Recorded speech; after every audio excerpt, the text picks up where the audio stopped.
Magandang araw po sa inyong lahat.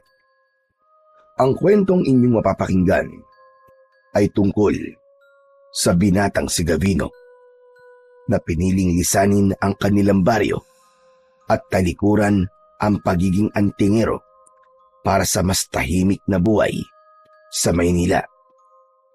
Ngunit nang dahil sa isang manghuhula at paulit-ulit na panaginip ay nagdesisyon si Gavino na bumalik sa Leyte kasama ang matalik niyang kaibigan na si Romar.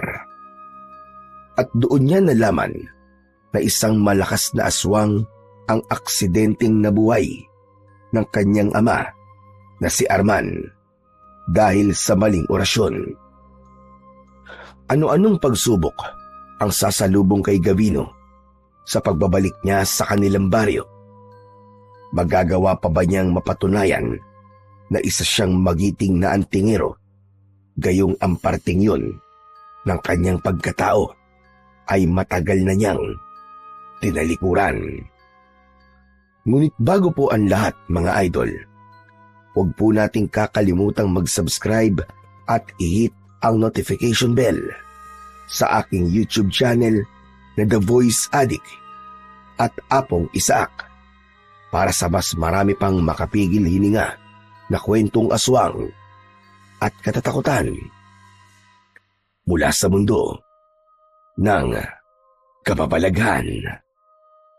Umpisahan na po natin ang kwento. Uy, pare! Ano ba? Walang iya. Bakit kanina ka pa dyan sa harap ng salamin? Kahit na anong ayos mo dyan sa buhok mo, hindi ka na magiging kasing gwapo ko. Sandali lang naman. Sinisiguro ko lang naman na mapapatingin ng lahat ng babae sa akin sa pagpunta natin sa mall. Sos, sa akin pa rin titingin ng mga babae kahit anong pagpapapogi na gawin mo. Joke lang.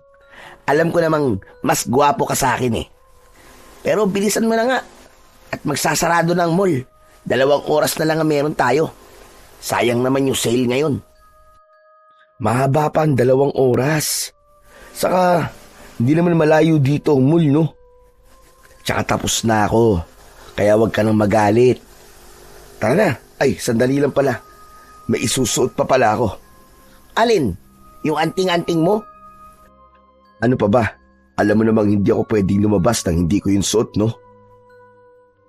Mula sa drawer na nasa ilalim ng salamin ay kinuha ng binatang si Gavino ang isang kwintas na may palawit na gawa sa tanso.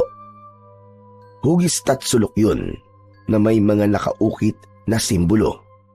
Isinabit niya yun sa kanyang leeg at saka siya umusal ng tahimik na orasyon. Alam mo, Gavino, minsan naiisip ko na isa kang mangkukulam dahil sa anting-anting mo na yan. Baka mamaya niyan dinadasalan mo na ako Sira ulo. Porke ba may anting-anting mangkukulam na kagad? Palibasa dito ka sa Maynila lumaki, kaya iniisip mo sa may mga ganito ay mangkukulam. Proteksyon lang to sa masasamang bagay sa paligid. Oo na. Masyado nang humahaba ang usapan natin. Tara na, umalis na tayo. At nasasayang lang ang oras. Natatawang lumabas si Gavino ng apartment na inuupahan nila ni Romar. Isinarado ni Romar ang pinto at agad nilang pinara ang isang tricycle. Nagpahatid sila sa mall na hindi naman kalayuan mula sa kanilang apartment. 5 taon nang naninirahan si Gavino sa syudad. 5 taon na rin ang nakakalipas nang piliin niyang umalis sa maliit nilang baryo sa Leyte. Sa lugar nila ay kilalang antingero si Gavino. Ang tatay niya ang nagturo sa kanya sa paggamit ng iba't ibang anting-anting, agimat at mutya. Nais ng tatay ni Gavino na sundan niya ang yapak nito. Nung una ay pinagbigyan niya ang kanyang ama, pero iba talaga ang nais niyang gawin. Gusto ni Gavino na mamuhay ng normal, kaya umalis siya sa baryo nila at nakipagsapalaran sa syudad. Sa syudad ay nakapasok si Gavino sa isang call center company at doon niya nakilala ang kaibigan niya na si Romar. Nang makarating sina Gavino at Romar sa mall, ay agad silang bumili ng mga nakasale na damit. Mas maraming binili si Romar, kaya nang lumabas sila ng mall, ay mas maraming bitbit na paper bag si Romar. Hindi na ako makapaghintay na masuot lahat ng mga sapatos na binili ko, pare. Lahat kasi magaganda tapos napakamura pa. Mura nga, pero marami ka naman binili, kaya magastos pa rin. Hindi ko nga alam kung bakit 4 na pares ng sapatos ang binili mo eh. Ano bang tingin mo sa sarili mo, octopus? Kapag inggit, pikit na lang kasi. Huwag nang maraming sinasabi. Hoy, hindi ako naiinggit sa'yo, no? Okay na ako sa 2 sapatos ko. Saka alam mo naman na nagtitipid ako kasi kailangan ko magpadala ng pera sa amin kada buwan, di ba? Wala namang masama na i-treat mo ang sarili mo kahit paminsan-minsan, pare. Pinaghirapan mo naman ng perang kinikita mo, ah. Sa'yo kasi, hindi pa minsan-minsan. Ginagawa mong buwan-buwan. Oo nga pala, bukas, kailangan ko pala magpadala ng pera sa amin. Pare, napansin ko lang, panay ka padala sa inyo, pero hindi ko pa nakikitang umuwi ka sa Leyte. Bakit ba parang ayaw mo yatang umuwi sa inyo? Hindi ba simula nang pumunta ka rito sa Maynila hindi ka pa umuwi sa inyo kahit isang beses? Ayokong umuwi ron. Kasi baka hindi na ako paalisin ng tatay ko. Pero sige, sasabihin ko na sa iyo ang dahilan pero huwag kang tatawa o mawiwirduhan ha. Hindi, promise. Ano ba yun? Ganito kasi yan, makinig kang mabuti. Ang tatay ko kasi ay isang kilalang antingero sa aming baryo. Ano? Antingero? Ibig sabihin malawak ang kaalaman niya sa paggamit ng mga anting-anting? Tama ka, Romar. Ganun nga. Binatilyo pa lamang ako nang simulan na akong turuan ng tatay ko sa paggamit ng mga anting-anting. Ang totoo nga niyan nakilala na ako sa aming baryo bilang mahusay na antingero. Sa maniwala ka man o sa hindi, naggagamot na ako sa amin gamit ang mga agimat. Wow! Parang si Mang Kepring lang pala ang peg mo, Gavino ah. Hindi ba ang sabi ko sa'yo ay wag mo akong tatawanan? Ayoko na nga magkwento sa'yo. Pambira ka talagang tao ka, oh. Ito naman, masyado naman tampururot.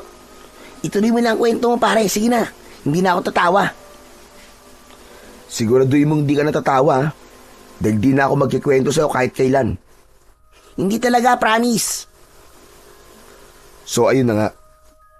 Kahit kilala na ako sa baryo namin bilang isang magaling na antingero, parang hindi pa rin ako masaya. Parang may hinahanap pa rin ako Hanggang sa dumating sa punto na napagod. Kasi araw-araw may mga taong lumalapit sa akin para humingi ng tulong sa iba't ibang bagay. Gaya ng ano? Lumalapit sila kapag meron silang kakaibang sakit. O hindi kaya may gumagambala sa kanilang lamang lupa at espiritu. May isang beses pa nga na gusto nilang makipaglaban ako sa mga aswang. Alam mo kasi, may mga agimat na pwede kong gamitin sa pakikipaglaban sa mga aswang. Uy, ang astig naman pala ng ginagawa mo sa inyo, tol. Kung ako may ganyang kakayahan, hindi ako aalis sa baryo nyo. Ang sarap siguro sa pakiramdam na maraming humahanga sa'yo. Panigurado na marami ring mga chika bebe ang nagkakandara pa sa'yo, no? Hindi rin. Kapag ikaw ang nasa posisyon ko nun, ay baka parehas lang tayo ng ginawa. Napagod na ako talaga ng sobra nun. Kaya naman, nagdesisyon na akong umalis at magpakalayo-layo. Kaya nagpunta ako rito sa Maynila. Buti at hindi nagalit sa'yo ang tatay mo. Ang nangyari pala, matapos niyang ituro sa'yo ang lahat ng nalalaman niya, ay hindi mo rin naman pala gagamitin. Anong hindi nagalit? Halos isinumpa nga ako ng tatay ko nang sabihin kong ayoko na maging antingero eh. Ang sabi niya, hindi ko daw maaaring putulin ang pagiging antingero sa aming pamilya. Pero sinunod ko pa rin ang gusto ko, pare. Mas pinili ko ang buhay dito sa Maynila.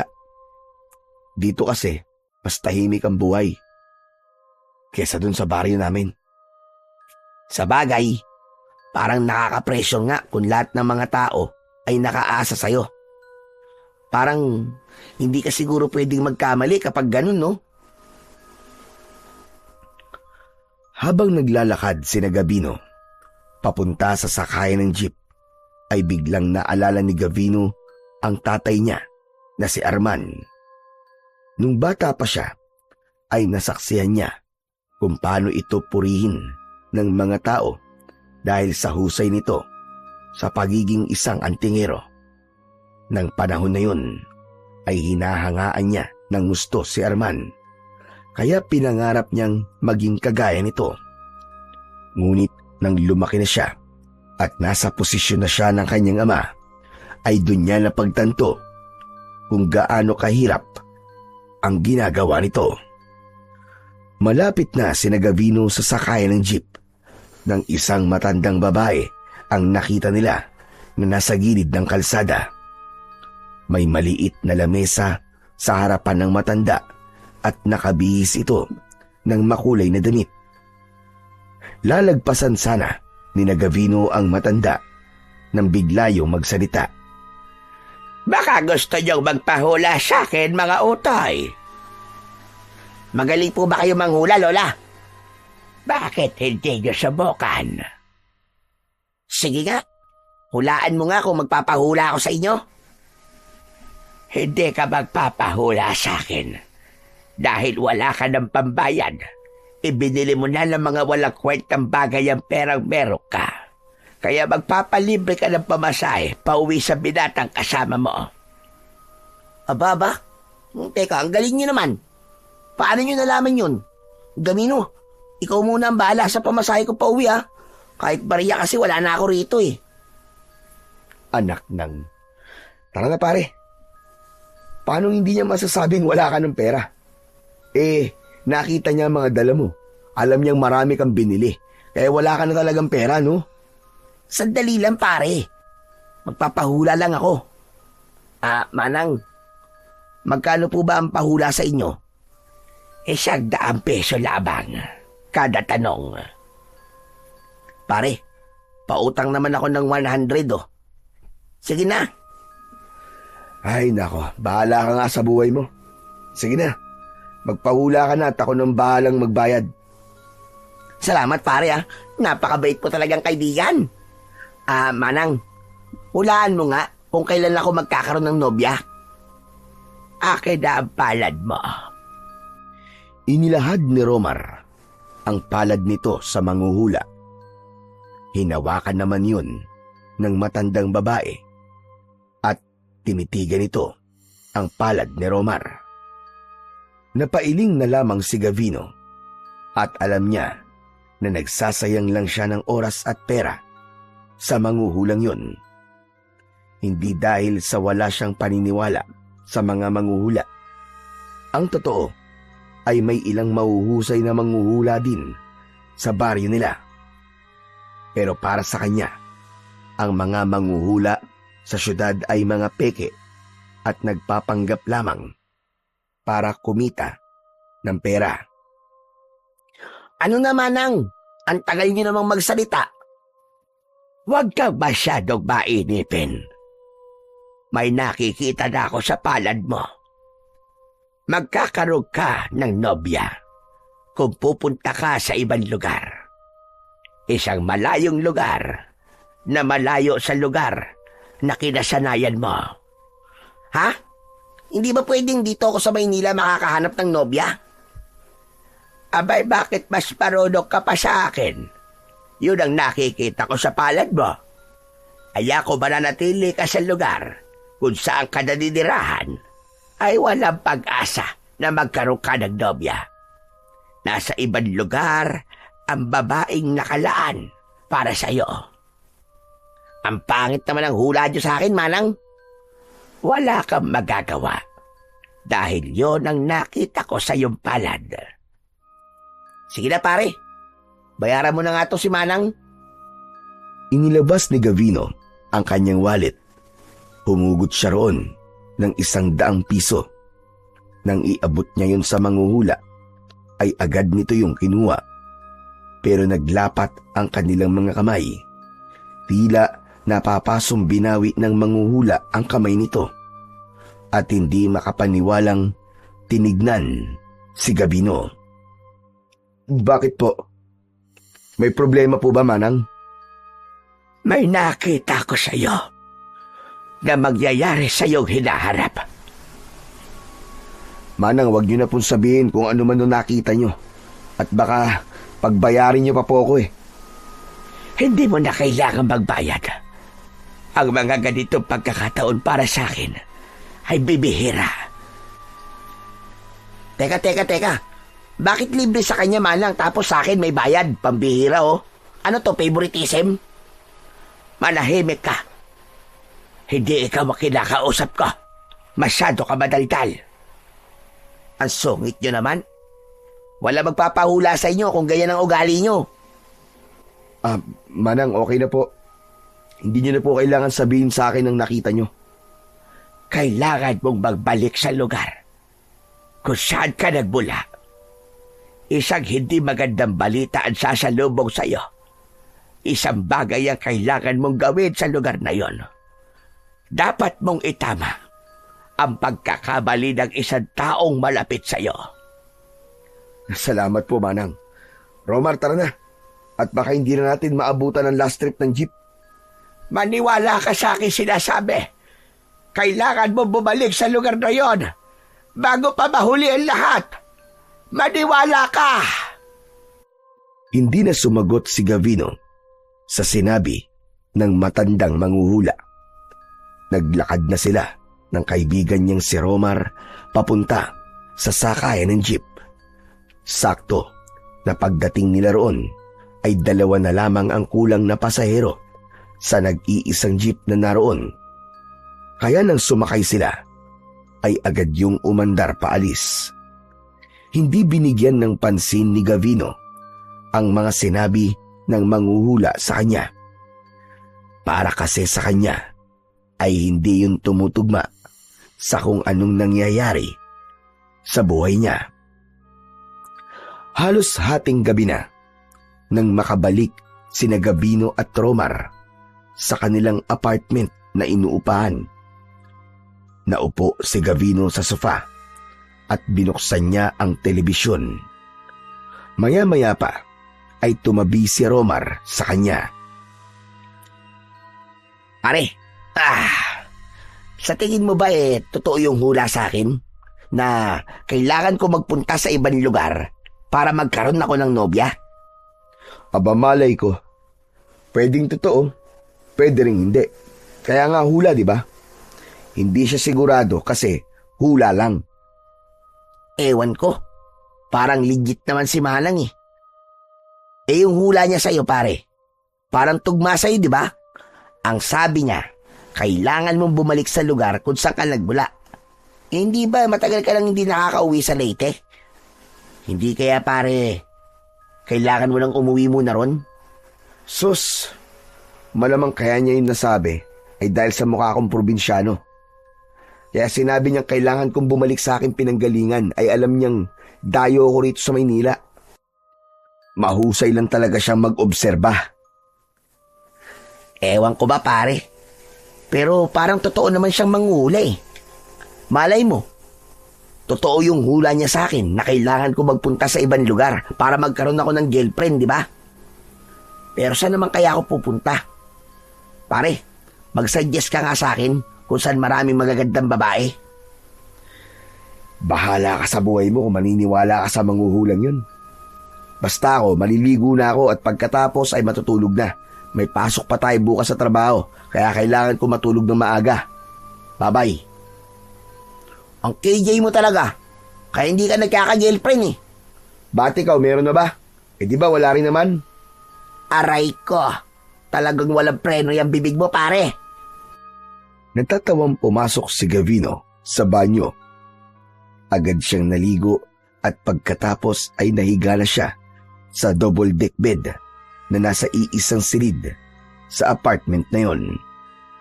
Sa itaas siya nakapwesto. Para sa kanya ay hindi dapat nila pagtuunan ng pansin at paniwalaan ang hula ng matandang babae sa kanila kanina. Naniniwala siya na ang kapalaran ay ang tao mismo ang gumagawa at walang ibang makakaalam ng mga mangyayari sa hinaharap, kundi tanging ang Diyos lamang. Wala pang isang oras, simula nang makatulog si Gavino, ay dinalaw siya ng isang panaginip. Sa kanyang panaginip ay nasa harapan siya ng bahay nila sa Leyte. Nagtaka siya sapagkat maliwanag sa loob ng kanilang bahay kahit wala siyang nakikitang tao. Naglakad si Gavino papasok sa bahay at nagimbal siya nang may kabaong na nasa gitna ng sala. Marahang naglakad si Gavino papalapit sa kabaong at mas lalo siyang nagimbal dahil ang tatay niya ang nasa loob ng kabaong na yun. Biglang bumukas ang mga mata ng tatay niya. Bumangon ang tatay niya at galit na galit siya nitong sinakal. Nagising si Gavino mula sa panaginip na yon dahil sa boses at pagtapik ni Romar sa kanyang pisngi. Uy! Uy, pare, gising! Binabangungot ka! Aray ko! Tama na nga pagsampal mo sa akin. Gising na ako. Kanina pa kasi kita ginigising eh. Pero hindi ka magising-gising. Kaya pinagsasasampal na kita. Ano? May kailangan ka ba? Tubig? Gusto mong tubig? Sandali, kukuha lang ako. Nagmamadaling lumabas si Romar ng kwarto. Pinagpapawisan ng malamig si Gavino habang malakas ang kabog ng kanyang dibdib. Hindi mawala sa utak niya ang maputlang muka ng tatay niyang si Mang Arman habang nasa kabaong yun. Maging ang pagsakal nito ay tila nararamdaman pa rin niya kahit panaginip lamang ang lahat. Bumalik si Romar na may dalang isang baso ng malamig na tubig. Agad yung kinuha ni Gavino at inubos. O ano? Kumusta ang pakiramdam mo? Gusto mo pa ba tubig? Hindi. Okay na, medyo okay na ang pakiramdam ko. Grabe! Kinabahan naman ako kanina sa'yo, pare. Akala ko hindi ka na magigising eh. Umuungol ka tapos nanginginig pa ang katawan mo habang natutulog. Hey, para ka na e-exorcist ah. Magpasalamat ka dahil gising pa ako. Kilala mo naman ako natulog mantika, di ba? Kahit may sunog o lindol, hindi talaga ako magigising. Salamat, Romar, ha? Salamat dahil ginising mo ko. Napakasama na panaginipan ko, pare. Parang hindi na nga yung panaginip eh, kundi isang bangungot na. Ano ba kasi na panaginipan mo? Nakita ko ang tatay ko, pare, nasa loob ng kabaong. Tapos, bigla siyang bumangon. Tapos sinakal niya ako. Anak nang, mukhang taba nga yung sinasabi sa'yo ng manghuhula, Gavino. Ha? Ano ba sinabi niya? Nakalimutan ko na kasi hindi ko masyadong iniintindi ang mga sinabi niya kanina sa atin eh. Ang sabi ng manghuhula ay kailangan mo raw bumalik sa pinagmulan mo at may masamang balita na sasalubong sa'yo. Tapos, dapat mo raw itama ang pagkakamali ng isang tao na malapit sa'yo. Malinaw pare na dapat kang bumalik sa Leyte. Naisip ko rin na baka yung masamang balita na sasalubong sa'yo kapag nagbalik ka na ron ay konektado sa napanaginipan mo ngayon. Ibig mo ba sabihin baka patayin ang tatay ko? Hindi naman siguro, pare. Hindi literal ang panaginip, pare. Siguro ay may masama lang na nangyari sa kanya. Pero hindi ibig sabihin na patay na siya. Biglang natahimik si Gavino sa mga narinig niya mula sa kaibigan niyang si Romar. May kung anong kilabot ang dumaloy sa kanya nang mapagkonekta niya ang kanyang panaginip at ang sinabi ng manghuhula. Bago siya bumalik sa pagtulog, ay nagdasal muna siya na sana ay walang masamang mangyari sa kanyang ama. Kahit galit ito sa kanya dahil sa pag-alis niya sa baryo nila, ay hindi niya maitatanggi na mahal niya ito. Simula noon ay paulit-ulit na napapanaginipan ni Gavino na patay na ang kanyang ama. Nang dahil sa pangyayaring yun, ay hindi na siya mapalagay at sa mga sumunod na araw ay lalo lang siyang nabahala. Hindi niya magawang makapagtrabaho ng maayos dahil palaging laman ng isip niya kung ano na ang nangyayari sa kanyang ama na nasa Leyte. Dahil sa hindi mapawi ang kanyang pag-aalala, nagpasya siyang mag-file na ng leave sa kumpanyang pinagtatrabahuan niya. Agad namang pinayagan si Gavino ng 3 linggong bakasyon. Kahit paano ay nakahinga siya ng maluwag at sa isip niya ay yun na ang tamang panahon para umuwi siya sa Leyte at malaman ang totoong kalagayan ng kanyang ama. Sabay na lumabas sina Gavino at Romar sa gusali kung saan sila nagtatrabaho. Sumakay sila ng jeep at pagkababa ay dumaan muna sila sa karinderya upang bumili ng ulam at kanin na siyang kakainin nila para sa hapunan. Pagdating ng dalawa sa apartment ay naghain na si Gavino habang si Romar ay nagpalit ng damit. Maya-maya pa ay magkasama ng pinagsasaluhan ng magkaibigan ang mga pagkain na binili nila sa karinderya. Alam mo ba, Romar, napapanaginipan ko pa rin ang tatay ko. Tapos, palagi siyang patay sa panaginip ko. Pahiwatig kasi yan, pare. Kailangan mo na talagang umuwi sa Leyte para malaman mo kung ano ang nangyayari sa tatay mo. Hindi ba? Wala naman silang cellphone doon. Kaya hindi mo sila matatawagan o matext man lang. Kaya kung ako sa'yo, mag-leave ka na. Habaan mo na para makapag-banding na rin kayo ng tatay mo. Bumawi ka sa kanya kasi ang tagal mong hindi umuwi sa inyo eh. Ang totoo niyan, paring Romar, nag-file na ako ng leave. 3 linggo muna akong hindi papasok sa trabaho. Tama ka. Naisip ko rin na habaan ang araw na naroon ako sa amin para magkasama kami ni tatay na matagal-tagal. Gusto ko na bago ako bumalik dito sa Maynila ay hindi na siya galit sa akin. Ano? Nag-leave ka na pala? Kailan ang uwi mo sa Leyte, pare? Sa Sabado na, pare. Pero papasok pa ako ng Biyernes. Barko na lang ang sasakyan ko para mas mura. Alam mo, magkaibigan talaga tayo.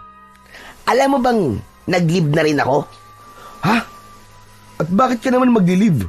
Uuwi ka rin ba sa probinsya nyo? Hindi, pare. Gagawin ko kasi yung hula sa akin ng matandang babae. Gagamitin ko ang leave ko para magpunta sa ibang lugar. Malay mo, kung saan man ako magpunta ay makikilala ko na ron ang babaeng makakasama ko habang buhay. Nakakakilabot ang kakornian mo, pare. Pero seryoso ka ba talaga? Nag-leave ka rin? Oo nga. Bakit ba ayaw mo maniwala seryoso ako? At seryoso rin ako na hahanapin ko sa ibang lugar ang susunod kong magiging nobya.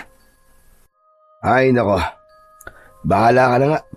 Kung yung trip mo sa buhay at sasayangin mo ang leave mo para sa paghanap ng nobya, ay hindi ako makikialam sa'yo. Suportahan mo na lang kasi ako, pare. Saan ka naman pala pupunta? Yun na nga eh. Wala pa akong maisip na lugar eh. Hanggang ngayon, nag-iisip pa rin ako. Saan kaya maganda, no? Teka. Hehehe, alam ko na. Alam ko na kung saan ako pupunta. Saan? Sa Leyte. Sasama na lang ako sa'yo, Gabino.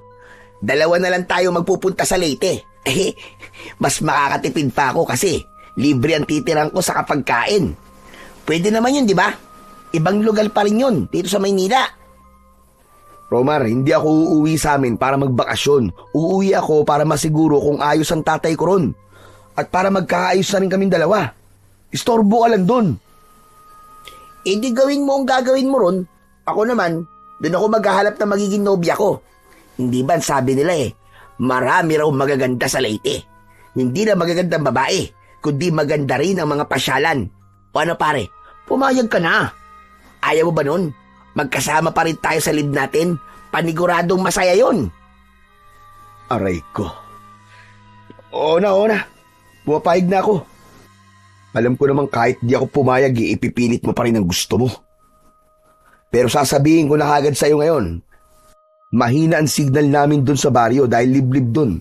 Tapos wala rong mga mall at iba pang bagay na meron dito sa Maynila. Baka mamaya mainip-inip ka ron tapos magaya ka na kagad umuwi. Hindi. Okay lang sa akin yung pare. Boy Scout kaya ako. Boy Scout. Kahit paano ay naisip ni Gavino na isang magandang ideya na isama niya si Romar sa kanilang probinsya. Masaya kasing kasama si Romar at panigurado na hindi siya maiinip. Naisip niya ring ipakilala si Romar sa tatay niya bilang si Romar ang nag-iisa niyang naging kaibigan sa syudad. Mabilis na lumipas ang mga araw hanggang sa sumapit na ang araw ng pag-alis ni Gabino at Romar. Madaling araw na silang umalis sa kanilang inuupahang apartment. Pagdating nila sa pier, ay bumili sila ng tiket at sumakay na sila sa barko na kanilang sasakyan. Nang umandar na ang barko, ay nagpasya si Gavino na umakyat sa itaas ng barko upang magpahangin at mag-isip. Nang marating niya ang deck, ay sinalubong siya ng malamig na hangin mula sa dagat. Tahimik siyang nakatingin sa malawak na karagatan. Pumasok sa isip niya ang posibilidad na hindi siya tatanggapin ng kanyang ama kapag nagkita silang muli. Matagal na rin siyang nawalay dito at hindi niya alam kung kaya pa nilang ayusin ang nasira nilang relasyon. Sa kabila ng lahat, alam niyang kailangan niyang umuwi, anuman ang kahinatnan ng kanilang pagkikita. Nagulat si Gavino nang may tumapik sa kanyang balikat. Paglingon niya ay nakita niya si Romar na tumatawa. Hehehe, ang sarap mo talagang gulatin kasi magugulatin ka. Ano bang ginagawa mo rito? Umalis ka nga muna rito. Gusto ko mapag-isa eh. Wow! Nagsisenti ang kaibigan ko. Sa ako magpaalis ka naman sa akin dito eh. Parang ikaw may-ari nitong barko. Huh. O ano? Ano ba ginagawa mo rito? Kanina pa kaya kita hinahanap. Iniisip ko lang kasi kung anong mangyayari kapag nakita ako ni tatay. Siyempre magiging masaya yun. Ang tagal nyo nang di nagkikita kaya paniguradong miss na miss ka na ng tatay mo. Duda ako sa sinabi mo na yan, pare. Hindi mo masasabi yan kung nakita mo lang kung gaano kagalit ang tatay ko nung nagpaalam ako sa kanya na magtutungo ako sa Maynila. Kulang na nga lang itakwil niya ako nun eh. Sinabi niya na sa pag-alis ko sa aming lugar ay para ko na rin tinalikuran ang pagiging anak ko sa kanya. Ilang taon na rin ang nakakalipas simula na mangyari yung pare. Malay mo, nawala na ang galit ng tatay mo sa'yo, di ba? Huwag ka na kasi munang mag-isip ng kung ano-ano. Saka mo na isipin yan kapag nasa harapan mo na mismo ang tatay mo. Ang mabuti pa ay kumain na muna tayo at nagugutom na ako. Hindi kasi tayo nakapag-almusal bago umalis, di ba? O sige, nagugutom na rin ako eh. Tara.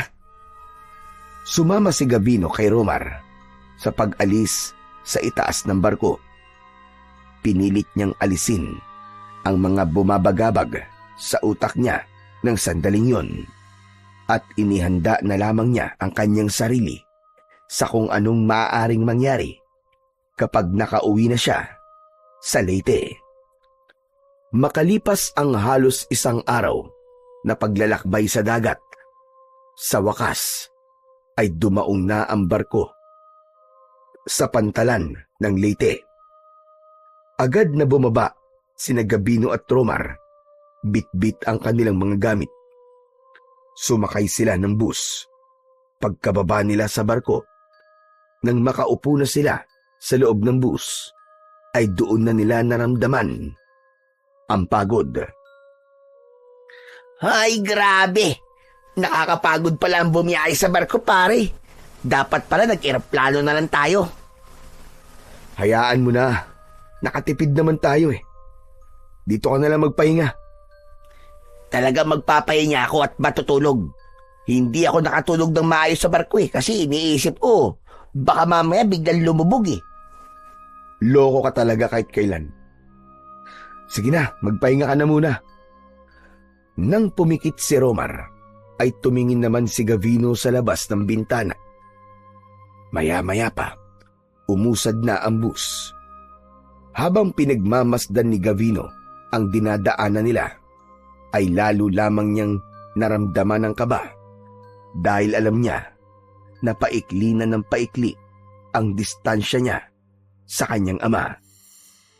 Matapos ang ilang oras na biyahe, ay nakarating na sina Gavino at Romar sa isang maliit at liblib na baryo sa Leyte.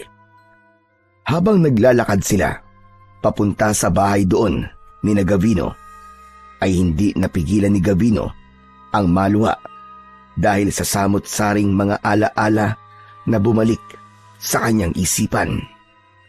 Sa lugar na yun siya ipinanganak at nagkaroon ng isip.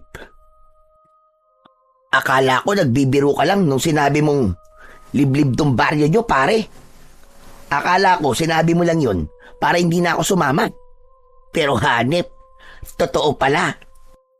Parang ito lang ang nag-iisang baryo sa lugar na to eh.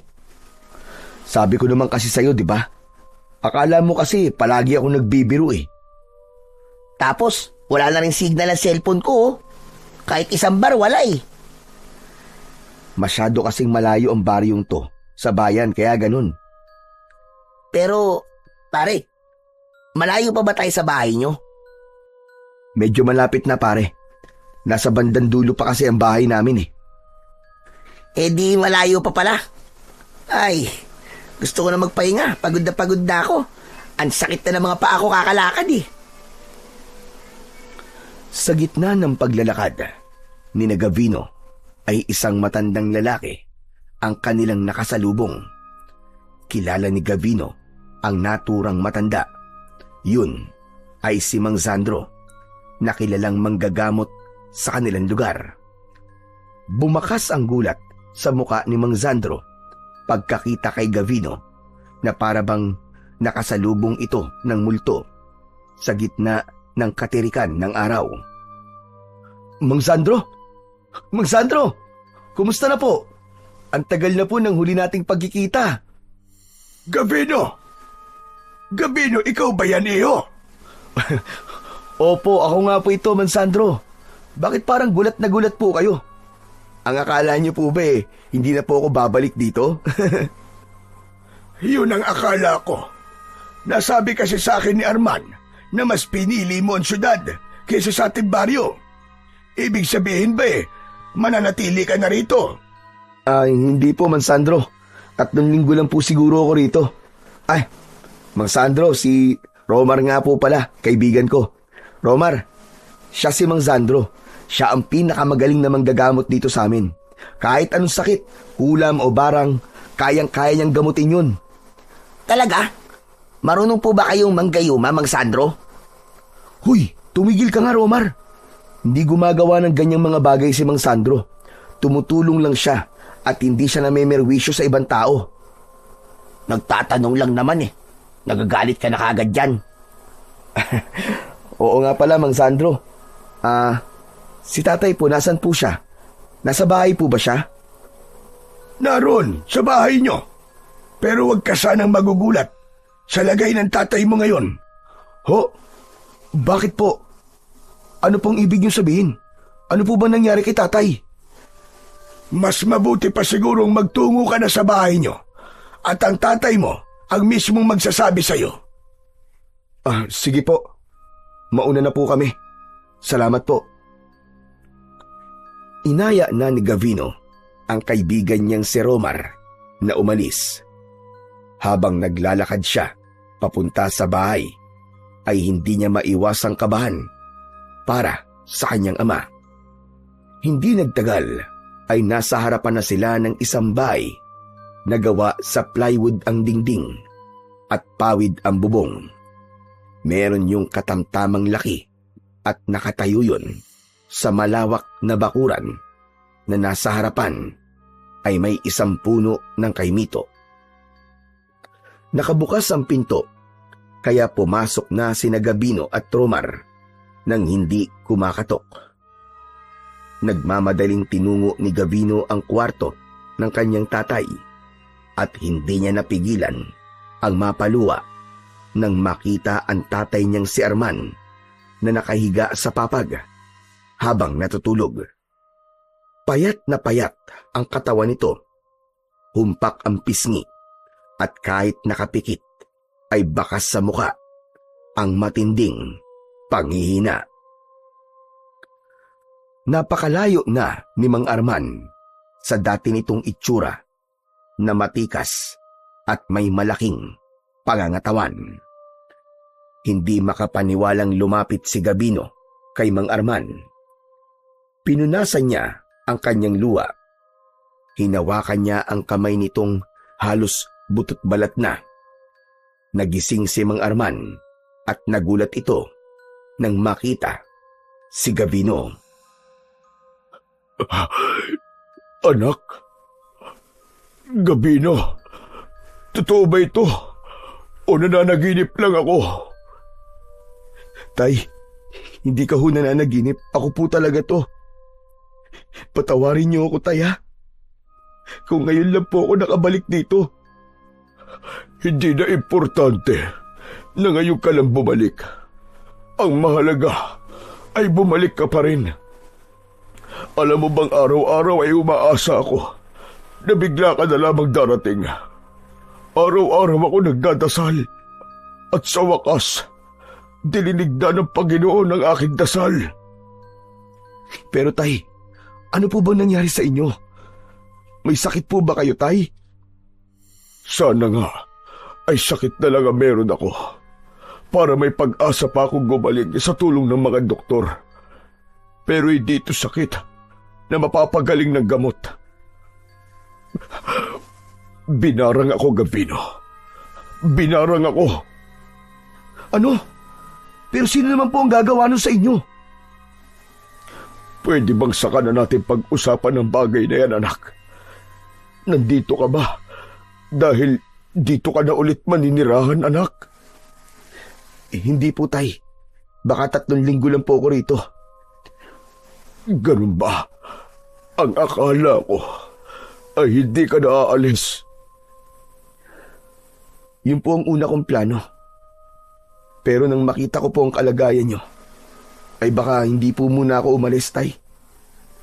Hindi ko po kayo kayang iwan ng ganyan ho kayo. Gabino, anak. Gusto ko palang humingi ng tawad sa'yo dahil nagalit ako nung pinili mong mamuhay sa Maynila. Patawad kung hindi ko naunawaan kung bakit mo yung gustong gawin. Bilang ama mo, dapat ay ako ang unang nakakaintindi sa'yo, anak. Patawarin niyo rin po ako, tay, kung iniwan ko po kayo rito na mag-isa. Kung hindi po siguro ako umalis, hindi po mangyayari sa inyo to. Wala ka dapat ihingi ng tawad sa akin, anak. Ako ang may kasalanan sa'yo. Ah, oo nga pala. Sino ang kasama mo? Tay, siya nga pala, kaibigan ko po si Romar. Siya po ang nag-iisa kong kaibigan sa Maynila. Lumapit si Romar at ngumiti. Inilahad nito ang isa nitong kamay at mabagal na nakipagkamay dito si Mang Arman. Maraming salamat dahil kinaibigan mo si Gabino. Ang totoo, wala siyang kaibigan dito sa aming lugar dahil mahirap para sa kanya ang magtiwala. Wala pong anuman at mabait naman po si Gabino, sir. Kaya madali ko po siyang nakasundo. Oo nga pala, nagugutom ba kayo? Sandali lang at magluluto lang ako ng pagkain. May saging pa riyan. Ipiprito ko na lamang yon. Tay, wag na po kayong kumilos. Hindi pa naman po kami nagugutom ni Romar eh. Huwag kang mag-alala. Kahit ganito ang aking katawan ay kaya ko pag kumilos kahit papano. Isa pa, pakiramdam ko mas lalo ko nangihina kapag nakahiga lang ako. Tay, wag na po kayong tumayo. Okay lang ho kami. Magpapahinga na lang po muna kami ni Romar. Maayos pa po ba yung kwarto ko sa kabila? Palaging malinis ang kwarto mo, anak, dahil iniisip kong baka bigla kang dumating. O sige na, magpahinga na muna kayong dalawa. Alam kong nakakapagod ng pagbiyahe niyo mula Maynila. Bago lumabas si Gavino sa kwarto ni Mang Arman, ay niyakap muna niya ito ng mahigpit. Nang nasa kabilang kwarto na sila ni Romar, ay doon na pinakawalan ni Gavino ang luhang kanina pa niya pinipigilan. Pinigilan niya ang mapahagulgol dahil ayaw niyang marinig yun ng kanyang ama. Lumapit naman si Romar kay Gavino. Tinapik nito ang kanyang likod at hinayaan lang siya nitong umiyak. Nang medyo kumalma na siya, ay doon na siya nagsalita ng mahina. Napakawalang kwenta kong anak, pare. 5 taon kong tiniis na hindi makita ang tatay ko. Kung kahit paano sana binisita ko siya, ay baka hindi ito nangyari sa kanya. Huwag mo sisihin ang sarili mo, pare. Hindi mo kagustuhan na nangyari sa kanya. Pero ano na ang plano mo ngayong nalaman mo na ang kalagayan ng tatay mo? Babalik ka pa ba sa Maynila? Sa totoo lang, hindi ko pa alam, pare. Pero gusto ko muna makasiguro na maayos ang lagay ni tatay bago ako umalis dito. Gusto ko siyang ipatingin sa ospital sa bayan. Baka kasi hindi naman siya binarang eh. Baka may sakit siya na kayang magamot ng mga doktor. Maganda yung naisip mo, pare. Pero saka na tayo mag-usap. Magpahinga na muna tayo. Mabuti pa nga. Pagod na din ako. Nahiga na sina Gavino at Romar sa papag. Naunang nakatulog si Romar, habang si Gavino naman ay patuloy na iniisip kung ano ang totoong nangyari sa tatay niya at kung bakit bumagsak ng ganon ang katawan nito. Gabi na nang magising si Gavino. Wala na sa tabi niya si Romar.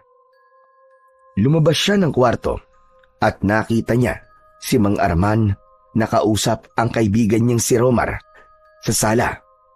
Sabay na napatingin ang dalawa sa kanya. O anak, mabuti naman at gising ka na. Ikaw na lang ang hinihintay namin para maghapunan na tayo. Dapat po nauna na kayong kumain eh. Ayoko kasing palampasin ang pagkakataong ito na makakasabay ka ulit sa hapunan, anak. Tara na sa kusina para makakain na tayo. Niluto ko ang paborito mong nilagang baboy. Alam niyo pa rin po pala kung ano po ang paborito kong ulam, tay, ha? Magkakasabay na nagtungo ang tatlo sa kusina. Maya-maya pa ay magkakasabay na silang kumain.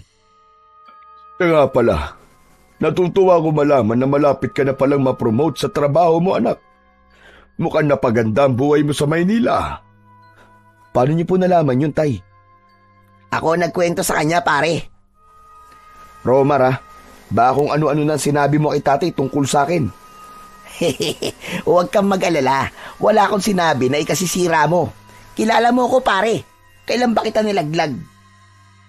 Gabino anak, totoo rin ba na may nanghula sa'yo na kailangan mong bumalik dito? Kaya ka nandito ngayon? Opo tay, totoo po yun. Saka ilang beses ko po napanaginipan, napatay na po kayo. Kaya naisip ko pong bisitahin kayo rito, tay. Kung hindi ka pala nahulaan ng ganun at hindi mo ako napanaginipang patay, ay di ka na babalik dito, tama ba? Hindi naman po sa ganun, tay. Ang totoo po niyan ilang beses ko na rin pong naisip na bisitahin kayo. Kaya lang po palagi ko pong naiisip na baka galit pa rin po kayo sa akin hanggang ngayon. Ayoko po kasing uuwi rito tapos mag-aaway lang po tayo. Ganun ba? Naiintindihan naman kita, anak. Pero totoo na naiintindihan ko na kung bakit mo ginustong umalis dito sa atin, anak. Masyado ka nang napagod sa mga nais na mga tao na gawin mo. Ginusto kong maging kagaya kita. Pero hindi ko naisip na meron ka't sariling pagpapasya para sa sarili mo. Suot mo pa rin pala ang anting-anting na ibinigay ko sa'yo nung 21 mong kaarawan. Akala ko tinapon mo na yan. Hindi ko po to kayang itapon, tay. Kapag suot ko po kasi to, hindi ko lang nararamdamang protektado ko mula sa masasamang bagay sa paligid. Kundi pakiramdam ko po, ay kasama ko rin po kayo. Natuwa naman ako sa sinabi mo. Pero alam mo bang, hindi lang proteksyon sa masasamang bagay ang kaya ng anting-anting na yan, anak. Ibinigay ko yan sa'yo dahil nararamdaman ko na magagamit mo yan pagdating ng tamang panahon para sa pakikipaglaban sa mga aswang. Aswang? At bakit naman po ako makikipaglaban sa mga aswang? Hindi ko rin alam. Hindi kasi natin alam kung ano ang mangyayari sa hinaharap. Gusto ko lang ay handa ka kapag dumating ang panahong yon. Ang anting-anting na yan ay kaya kang bigyan ng kakaibang lakas at husay sa pakikipaglaban sa mga aswang. Naputol ang pag-uusap nila nang may marinig silang pagkatok sa pinto. Si Gavino ang tumayo para buksan yon at nakita niya si Mang Sandro sa labas. May dala yung isang bayong. Oh, magandang gabi po, Mang Sandro. Ano pong sadya nyo? Ang tatay mo ang sadya ko, Gabino. Nasa loob po siya. Pasok po kayo. Tay, nandito po si Mang Sandro. Pumasok si Mang Sandro at dumiretso na ang matanda sa kusina. Kapansin-pansin ang pagkabahala sa muka ni Mang Arman. Mang Sandro, pwede bang sa ibang araw ka na lamang bumalik? Hindi maaari, Arman. Alam mo naman na tuwing ganitong araw ay kailangan kitang orasyonan at gamutin. Sandali lang po. Tungkol po ba to sa pagbarang kay tatay? Oo, linggo-linggo ay kailangan kong bigyan ng orasyon ang tatay mo. Masyadong malakas ang barang sa kanya at kung hindi ko ito gagawin, ay baka mamatay siya. Mang Sandro naman, huwag niyo naman pong takutin ang anak ko. Bakit? Hindi yung ba sinasabi sa anak mo kung gaano kaseryoso ang nangyayari sa'yo? Teka. Ano po bang nangyayari kay tatay? Ano po ba talaga ang lagay niya? Mang Sandro, ikaw na ang bahalang magsabi ng lahat kay Gabino. Binabarang ang tatay mo, Gabino. Malakas ang aking hinala na ang hanagob na si Dungaw ang gumagawa nun kay Arman. Hanagob? Ano pong hanagob? Isang uri ng malakas na aswang ang hanagob. Sila ay bunga ng isang bangkilan at gahunan. At ang hanagob na bumarang sa iyong ama ay si Dungaw, isang aswang na matagal nang pinatay ng iyong mga ninuno. Matagal na po pala siyang patay. Pero bakit nagawa pa niyang barangin si tatay? Isang malaking pagkakamali ang nagawa ng iyong ama, Gabino. Noong nakaraang taon, ay nagkaroon ng matinding tagtuyot dito sa ating lugar. Namatayan lahat ng mga pananim at maging ang ilog dito ay natuyo. Gumawa ng orasyon ang iyong ama upang magkaroon ng ulan. Ginamit niya ang kanyang pagiging antingero. Ngunit kasabay ng pag-ulan, ay muling nabuhay si Dungaw. Ang aming hinala ay nagkaroon ng pagkakamali si Arman sa kanyang orasyon.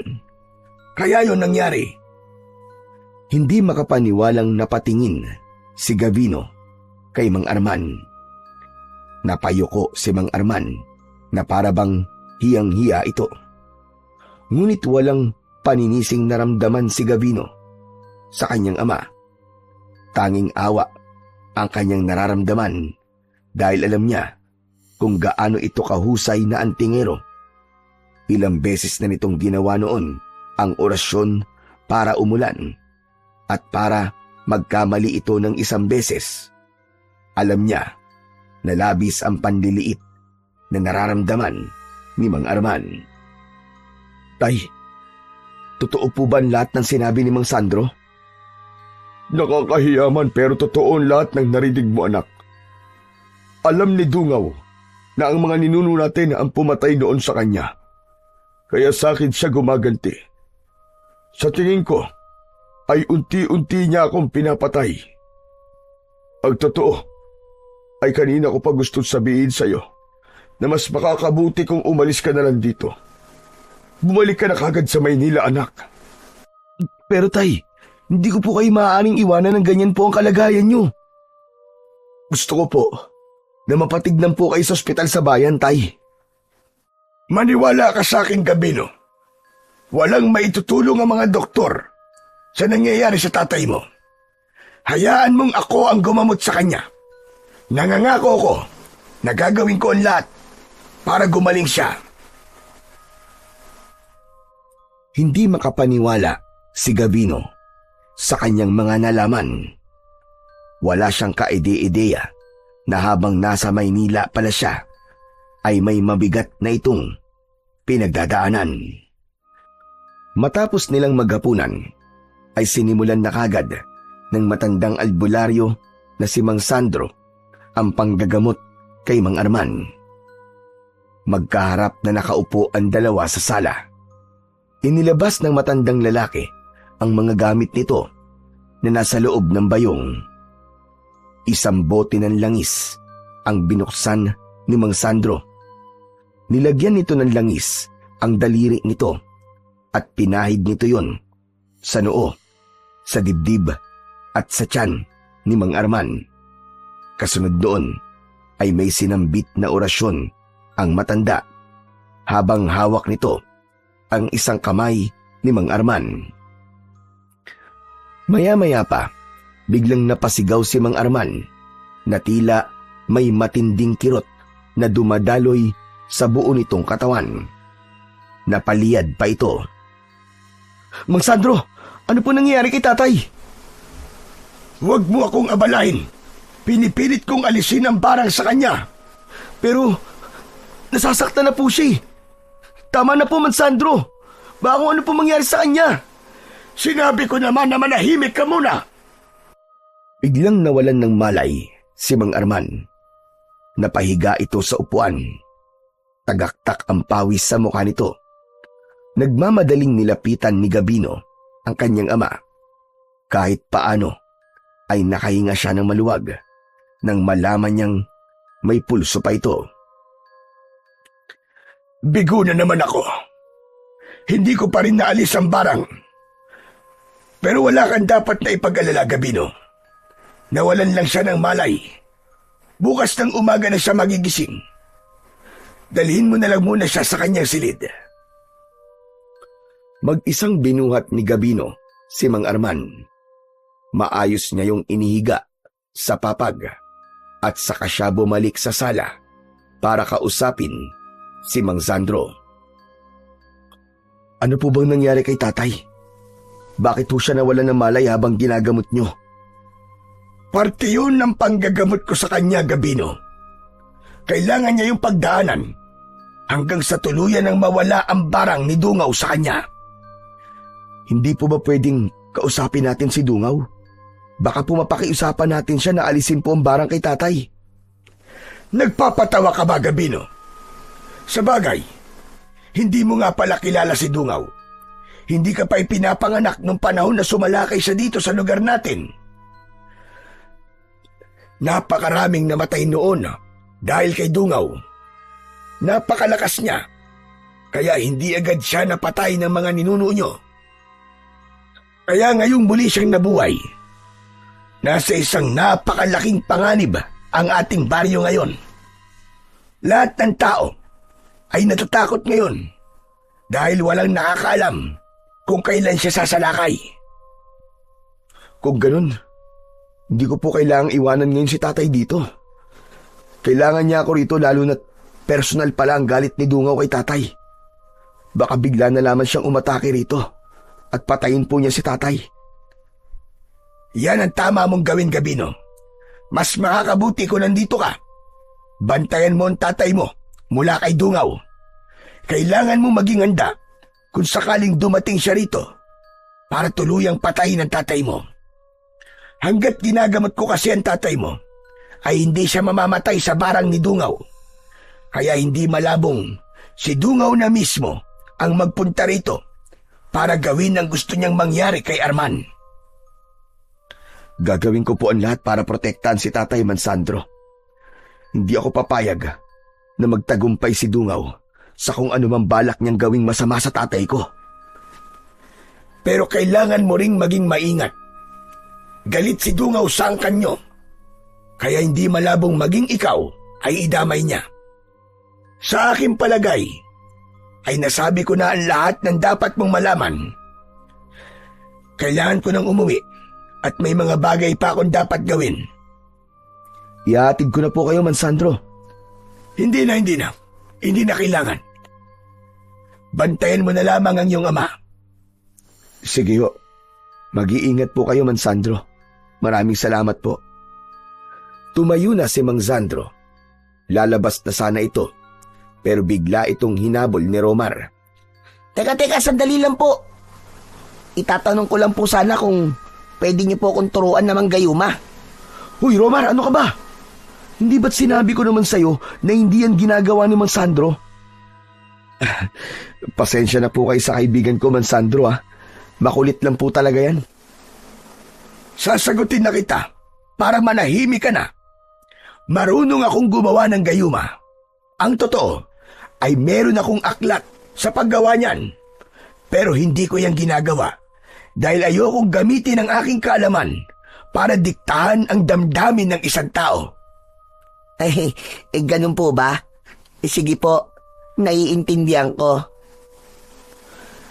Matapos yun, ay tuluyan ng umalis si Mang Sandro. Pagkasarado ni Gavino sa pinto, ay napailing siya, sabay napatingin kay Romar. Pare, mabuting manggagamot si Mang Sandro. Kahit marunong siyang mangkulam at gumawa ng mga gayuma, ay hindi niya yung ginagawa. Sinubukan ko lang naman kasi baka matulungan niya ako. Bakit ba kasi gustong-gusto mo magkaroon ng gayuma? Pambihira ka, oo. Malay ko sa'yo. Siyempre, para kapag may natipuan akong babae rito sa inyo, ay gagayumahin ko na agad para hindi na siya makawala sa akin. Sira ulo. Mali ang iniisip mo, pare. Masarap pa rin sa pakiramdam na mamahalin ka ng isang tao ng bukal sa kanilang puso at hindi dahil sa ginayuma mo siya. Saka, may expiration date ang gayuma. Paano kung mawala na ng bisa? E di iiwan ka na niya tapos ikaw, iiyak ka na lang. E di ang labas mo, kawawan Romar. Sa bagay, may punto ka naman pare. Pero teka, maiba ko. Totoo ba yung mga sinabi ni Mansandro? Yung, anagob? Kahit kailan pare, ay hindi nagsinungaling si Mansandro sa mga tao rito sa amin. Lalo na sa amin ni tatay.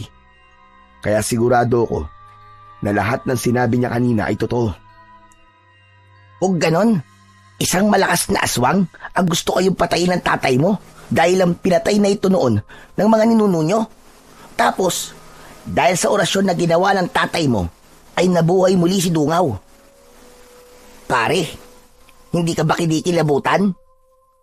At bakit naman ako kikilabutan? Nakalimutan mo na ba yung hula sa'yo nung matandang babae?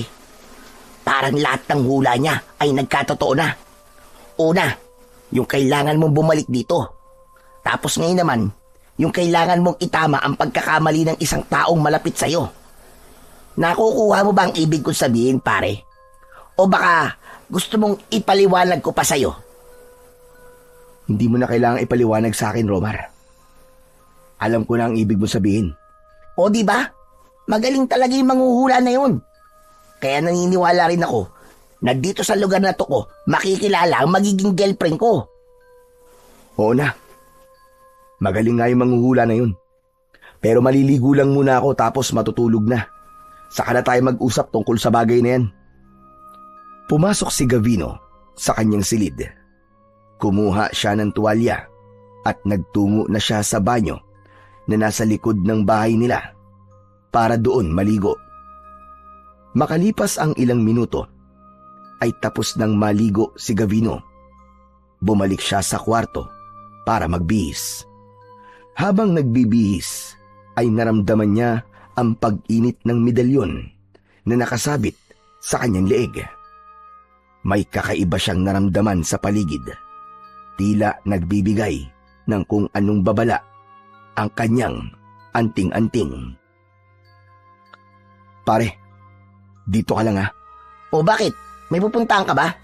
Basta, kahit na anong mangyari huwag kang lalabas ng kwartong to. May kakaiba ako nararamdaman sa paligid. Nagtungo si Gavino sa kusina. Kinuha niya ang matalas na itak na nakalagay doon at saka siya lumabas ng bahay. Tumayo siya sa harapan ng pinto habang sinusuyod ng kanyang mga mata ang buong paligid. Sino nandyan? Sino nandyan? Magpakita ka sa akin! Nararamdaman kita! Lumabas ka! Mula sa itaas ng puno ng kaimito ay isang nakakatakot na nilalang ang tumalon. Isa yung nilalang na noon lamang nakita ni Gavino. Yun ay aswang na may malaking pangangatawan. Kulay itim ang balat at may dalawang sungay sa noo. Puro puti ang mga mata at maging ang mahaba nitong buhok ay puti rin ang kulay. Hindi natinag si Gavino sa kanyang kinatatayuan. Hindi siya nagpakita ng kahit konting takot kahit sa loob niya ay labis ang kaba na kanyang nararamdaman. Sino ka? Ikaw ba si Dungaw? Ako nga. At marahil ikaw ay si Gavino, ang nag-iisang anak ni Arman. Anong ginagawa mo rito? Kung nandito ka para patayin ng tatay ko, ay mas mabuti pang wag mo nang ituloy ang binabalak mo. Hindi ako papayag na saktan mo siya. Kailangan mo muna akong harapin. Nakakatawa ang pagtatapang-tapangan mo. Hindi ako natatakot sa'yo. Amoy na amoy ko ang takot mo. Sinasabi nang hindi ako natatakot sa'yo eh. Ano pa ba kasing gusto mo sa tatay ko ha? Hindi ba? Dapat ay magpasalamat ka pa sa kanya. Kundi dahil sa kanya, ay hindi ka babangon sa hukay mo. Wala akong dapat na ipagpasalamat sa iyong ama. Ang lahi niyo ang pumatay sa akin. Kaya nararapat lamang na ganun ang gawin ko sa inyo. At hindi ako titigil hanggat hindi kayo nauubos. Umalis ka na ritong demonyo ka. Bago pa kita patayin, Dungaw. Huwag mo akong minamaliit dahil hindi mo alam kung anong kaya kong gawin. Aalis ako, hindi dahil sa sinabi mo. Aalis ako dahil may tamang panahon para harapin kita at patayin. Kayo ng iyong ama. Papatayin ko kayong dalawa dahil kayo na lamang ang natitira sa angkan ng mga pumatay sa akin noon. Isang malakas na halakhak ang pinakawalan ng aswang na si Dungaw at sa isang kisap mata ay nawala na yon sa paningin ni Gavino. Luminga siya sa paligid pero hindi niya na nakita pa ang aswang. Nang masiguro niyang wala na si Dungaw ay saka siya bumalik sa loob at saka isinarado ang pinto. Sinilip ni Gavino si Arman sa silid nito at nakita niyang mahimbing pa rin ang tulog ng kanyang ama. Matapos yun ay saka siya bumalik sa silid nila ng kaibigan niyang si Romar. Naabutan niya si Romar na nakasiksik sa isang sulok habang may hawak na kutsilyo. Nanginginig ito at bakas sa muka ang takot. Ano pare? Umalis na ba si Dungaw? Umalis na ba siya? Oo pare, wala na siya. Teka, ano bang ginagawa mo dyan? Sumilip kasi ako sa bintana, pare. Nakita ko si Dungaw habang kausap mo siya. Sa totoo lang, pare, kanina hindi pa rin ako naniniwala sa mga sinabi ni Mang Sandro Pero, nang makita ko si Dungaw ngayon, nagbago na ang isip ko, pare. Totoo nga mga aswang, pare. Totoo mga aswang. Kaya pala may kutsilyo kang hawak Akala mo siguro aatakihin niya tayo rito sa loob, ano? Oo, pare. Pero, ang lakas ng lobong hamunin siya kanina na para bang marunong ka makipaglaban sa aswang. Bakit, pare? Kaya mo bang makipagsuntukan sa halimaw? Kahit wala akong kasanayan sa pakikipaglaban, ay haharapin ko pa rin siya. Hindi ako papayag na magtagumpay siya sa pagpatay sa amin ni tatay. Saka hindi ba, meron akong suot na anting-anting? Ang sabi ni tatay sa akin ay magagamit ko to para makipaglaban sa mga aswang. Nakakatakot naman pala dito sa lugar nyo. Paano ako nito makakahanap ng nobya kung may aswang pala sa paligid? Aray ko. Mabuti pa siguro ay bumalik ka na sa Maynila, pare. Baka madamay ka pa sa galit sa amin ni Dungaw wala ka namang kinalaman dito. Kaya makukonsensya lang ako kapag may nangyaring hindi maganda sa'yo habang nandito ka. Ayoko, pare. Ayokong bumalik sa Maynila nang wala akong kasamang girlfriend. Sayang naman ang punta ko rito, no? Kung aalis akong mag-isa. Anak ng teteng, oo. Talagang girlfriend pa rin ang iniisip mo kesa sa buhay mo? Aba, syempre. Yan naman talaga ang pinunta ko dito, di ba? Saka, kahit paano, malaki naman ang tiwala ko sa'yo, pare. Naniniwala ko na matatalo mo ang Dungaw na yun. Ikaw pa ba? Ay, nako. Bahala ka sa buhay mo kung ayaw mong umalis. Basta hindi ko maipapangako na kaya kitang protektahan mula kay Dungaw, ha? Ang priority ko ay si tatay dahil mahina siya. Hindi niya kayang ipagtanggol ang sarili niya sa kalagayan niya ngayon. Oo, huwag ka mag-alala, pare. Kaya ko rin ang sarili ko. Oo na. Naniniwala na ako sa'yo. Pero, pwede ba tayong matulog na, pare? Hindi na babalik yung Dungaw na yon? Siguro hindi na. Ang sabi niya kasi, may tamang panahon para magharap kaming dalawa. Kaya sige na, matulog ka na. Nang mahiga si Gavino, ay inilagay niya sa ilalim ng papag ang matalas na itak upang kung sakaling may hindi inaasahang mangyayari, ay madali niya yung makukuha. Maya-maya pa, ay tulog na si Romar sa kanyang tabi. Ngunit si Gavino ay gising na gising pa rin dahil iniisip niya kung kaya ba talaga niyang labanan at talunin si Dungaw sa oras na kailangan niya na itong harapin. Kinabukasan ng umaga, naunang nagising si Gavino kay Romar kahit pa madaling araw niya nang nagawang makatulog. Bumangon siya at dumiretso siya sa kwarto ni Mang Arman. Nakaupo si Mang Arman sa gilid ng higaan. Nakatanaw yun sa labas mula sa nakabukas na bintana. Tumabi si Gavino sa kanyang ama. Oh, gising ka na pala anak. Sandali't maghahanda muna ako ng almusal natin. Mamaya na po, Tay.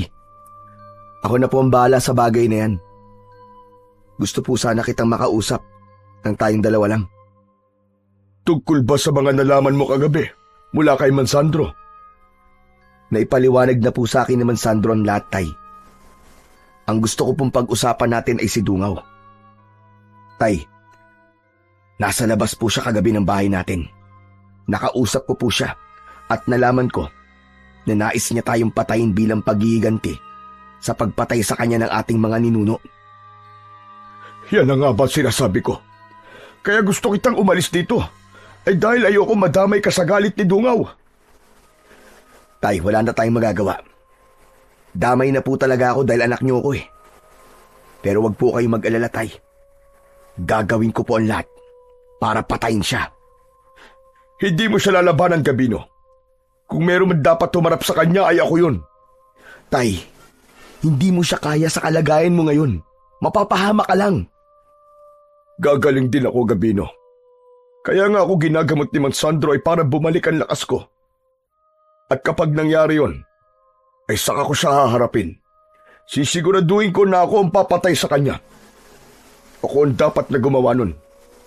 Dahil ako naman talaga ang dahilan kung bakit siya muling nabuhay. Pero Tay, wala pong kasiguraduhan kung kailan kayo gagaling.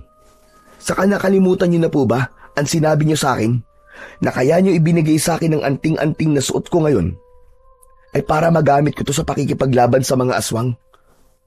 Tay, ito na po siguro ang pagkakataon ko para magamit to. Sandaling natahimik si Mang Arman. Muli itong tumingin sa malayo. Maya-maya ay tumulo ang luha nito na agad naman itong pinunasan gamit ang kamay. Sa totoo lang, anak, ay hiyang-hiya ko talaga sa'yo. Ako sana ang dapat na nagtataggol sa'yo bilang ako ang iyong ama. Pero kabaligtaran ang nangyayari ngayon. Kung hindi lang sana ako binarang ay matagal ko nang tinapos ang buhay ng Dungaw na yan. Pati sa mga tao rito ay nahihiya na rin ako. Hindi ko na sila matulungan sa problema nila na dati nagagawa ko pa. Siguro ay napakaliit na ng tingin nila sa akin ngayon. Naniniwala po ako na hindi ganyan ang tingin ng mga tao sa inyo, Tay. Ilang taon na rin po kayong tumutulong sa kanila nang walang hinihinging kapalit. Alam kong naiintindihan ng mga tao kung bakit pansamantala ay hindi niyo muna sila matutulungan. Kaya nga po kailangan ko ring mapatay si Dungaw. Baka kapag namatay na siya, ay mawala na rin ang bisa ng barang sa inyo. At kapag nangyari yon, ay lalakas na po ulit kayo at makakabalik na kayo sa mga ginagawa niyo dati bilang tagapagtanggol ng baryong ito. Ewan ko, anak. Minsan na hindi ko maiwasang manliit, lalo na't biglaan ang nangyaring ito sa akin. Pero sige, hahayaan na kita na manatili rito at subukang patayin si Dungaw. May tiwala ako sa iyo, Gabino, anak. Gusto kong makita ng mga tao rito sa atin na kahit matagal kang nawala, ay kaya mo pa rin maging magiting na antingero, gaya ng ating mga ninuno. Gaya nyo po, Tay. Gaya nyo. Kasama ko po kayo sa magigiting na antingero ng ating lahi. Kahit kailan, ay hindi na yun mabubura sa isip ng mga tao sa lugar natin. Huwag nyo pong kalilimutan yun, Tay. Dahil sa sinabing yun ni Gabino, ay napangiti si Mang Arman. Naluluwang niyakap ni Mang Arman si Gabino. Gumanti naman si Gabino ng isang mahigpit ring yakap dahil nais niyang maiparamdam sa kanyang ama ang lubos niyang pagmamahal para dito. Matapos mag-almusal, ay umalis muna si Gabino para magtungo sa bahay ni Mang Sandro. Nasa labas na siya ng bahay nila nang biglang hinabol siya ni Romar. Tol, sandali! Saan ka pupunta? Kay Mang Sandro, kailangan ko siya makausap tungkol sa nangyari kagabi. Sama ako. O sige, alam ko na maiinip ka lang sa bahay kapag iniwanan kita ron eh. Hindi naman. Ang totoo naaliw ako sa mga kwento ng tatay mo eh. Kaya lang, hindi pa kasi ako nakakagala rito kaya naisipan kong lumabas. Tara na. Nagsimula na maglakad ang dalawa. Sa kanilang paglalakad ay biglang huminto si Romar. Yung pala ay may nakita itong isang magandang dalaga na nagwawalis sa harapan ng isang kubo. Pre. Ikaw na lang pala muna ang pumunta sa bahay ni Mang Sandro. Ayoko nang sumama sa inyo. Parang ang sakit ng binti ko eh. Oo na. Alam ko naman ang dahilan kung bakit ayaw mo sumami. Sige na, mauuna na ako. Galingan mo ha. Iniwanan na ni Gavino si Romar. Mahina pa siyang natawa dahil alam niya na mas lumilinaw ang mata ni Romar kapag nakakakita ito ng isang magandang babae. Pagdating naman ni Gavino sa bahay ni Mang Sandro ay naabutan niya ang matandang lalaki na nagkakape sa labas ng bahay nito. Oh, ang aga mo naman yatang bumisita rito, Gabino. May kailangan ka ba? Mang Sandro, may nangyari kagabi. Nagpakita po sa akin si Dungaw. Nagkausap din po kami. Ano? Totoo ba yung sinasabi mo? Ano napag-usapan yung dalawa? Sinabi po niya, napapatayin niya kami ni tatay dahil nais niyang ubusin ang lahi ng mga pumatay sa kanya noon. Ang hinala ko po, kapag napatay niya na kami, ay saka naman siya sasalakay ng tuluyan dito sa ating baryo. Alam niya kasi na kapag wala na kami ni tatay, ay wala nang makikipaglaban sa kanya at magtatanggol sa baryo. Nakita mo na? Hindi ba't tama ang lahat ng sinabi ko sa'yo? Naniniwala naman po ako sa mga sinabi niyo, Mang Sandro eh. Pero may isang bagay lang po sana akong gustong kumpirmahin. Kapag po ba napatay ko si Dungaw, ay babalik na po si tatay sa dati? Mawawalan na po ba ng bisa ang barang sa kanya? Oo, gagaling ang tatay mo sa sandaling mamatay si Dungaw. Isa yun sa paraan para mawala ang barang ni Dungaw kay Arman. Kung ganun man, Sandro, kailangan ko pong mapatay si Dungaw sa lalong madaling panahon. Hindi ko na po kayang makitang nahihirapan si tatay. Masama mang pakinggan, pero natatakot po ako na kapag tumagal pa si tatay sa ganung kalagayan, ay tuluyan na po siyang mawawala sa akin. Ayoko pong humantungan lahat sa ganun, lalo na't nagkaayos na po kami ni tatay. Maganda ang hangarin mo, Gabino. Kaya sigurado ko na magtatagumpay ka. Pero, paano mo papatahin si Dungaw? Ipapaalala ko lang sa'yo na hindi siya pangkaraniwang aswang. Isa siyang hanagob. Sa totoo lang po, Mang Sandro, ay hindi ko pa rin po alam ang gagawin. At hindi rin po ako sigurado kung kaya ko ba siyang patayin. Pero desperado na po akong iligtas ang buhay ni tatay. Ito po ang paraan ko para makabawi sa ilang taon na tiniis ko siyang hindi dalawin. Kung kailangan mo ng aking tulong, ay magsabi ka lang. Tandaan mo, nakakampi niyo ko ni Arman sa laban niyong ito. Maraming salamat po sa inyo. Gusto ko po sanang malaman kung saan nagtatago si Dungaw. Baka alam niyo po. Base sa mga narinig ko, sa mga taong nakakita kay Dungaw, ay nakita nila itong pumasok sa isang kuweba na malapit sa isang puno ng balete doon sa may gubat. Maaaring ang kuwebang yon ang ginagawang tirahan ni Dungaw. Salamat po sa impormasyon na yan, Man Sandro. Sige ho, mauuna na po ako. Mag-iingat ka, Gabino. Sana'y magtagumpay ka sa pagpatay mo kay Dungaw. Pagpalain ka nawa ng dakilang lumika. Muling nagpasalamat si Gabino kay Mang Sandro bago siya tuluyang umalis. Pagdating niya sa kanilang bahay, ay sumalubong sa kanya ang impit na pagdaing ni Mang Arman mula sa kwarto nito. Nagmamadaling pinuntahan ni Gabino ang kanyang ama at nakita niya itong nakahiga sa sahig habang namimilipit sa sakit. Nag-aalalang nilapitan ni Gabino si Mang Arman. Tay, ano po nangyayari sa inyo? Ano po masakit sa inyo, Tay? Napakasakit na tiyan ko, anak. Hindi ko na kaya. Pakiramdam ko ay mamamatay na ako. Sandali lang po. Tatawagin ko lang po si Mansandro. Ngunit hindi pa man nakakatayo si Gabino nang biglang sumuka ng itim na likido si Mang Arman. Labis silang nagimbal dahil may kasamang mga uod at iba't ibang uri ng insekto ang likidong yun na lumabas sa kanyang bibig. Matapos sumuka, ay bigla na lamang nawalan ng ulirat si Mang Arman. Sandaling iniwanan ni Gavino si Mang Arman at bumalik siya sa bahay ni Mang Sandro. Sinabi niya sa matandang lalaki ang nangyari at kasama niya itong binalikan si Mang Arman. Wala pa ring malay si Mang Arman nang dumating sila. Inihiga ito ni Gabino sa kama. Inilapat ni Mang Sandro ang palad nito sa tiyan ni Mang Arman at napailing ang matandang albularyo. Bakit po kayo umiiling? Kumusta na po si tatay? Nawalan siya ng malay dahil sa labis na pananakit ng kanyang tiyan. Ngunit ito ay hindi normal na sakit ng tiyan, Gabino. Dulot ito ng pambabarang sa kanya.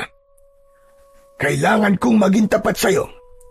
May posibilidad na tuluyan ng mamatay ang tatay mo kapag tumagal pa siya sa ganitong sitwasyon. Kung ganun po, Mang Sandro, kailangan ko nang mapatay si Dungaw. Ganun na nga. Yun lamang ang tanging paraan para matapos na ang paghihirap ni Arman. Sa tingin ko, ay mas tumitindi ang pambabarang sa kanya ni Dungaw. Kaya wala nang silbi ang panggagamot ko sa iyong ama. Maging ako ay awang-awa na sa tatay mo. Hindi niya dapat nararanasan ng ganitong klase ng pagpapahirap. Lalo na't wala naman siyang ginawang masama sa mga tao rito sa ating lugar.